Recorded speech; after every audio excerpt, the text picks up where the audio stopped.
Қандай қиындыққа тап келсең де мойыма.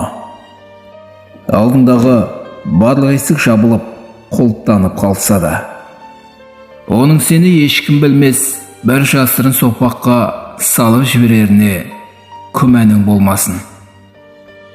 Сен дәл қазір осы тар сүрлеуіңмен қаншама жұмақ бағының ортасын қақ жарып бара жатқаныңды білмейсің. Алғыс айта біл оған. Тілегің қабыл болған сәт алғыс айтуы оңай. Ал сен туған қабыл болмаған кезде алғыс айт. Одан басқа кімің бар? Барыңды сүй. Ол от болса, ойланбай жалынды сүй. Есепсіз сүй, мөлшерсіз, өлшеусіз сүй. Жаннан артық жалғыз сол жарыңды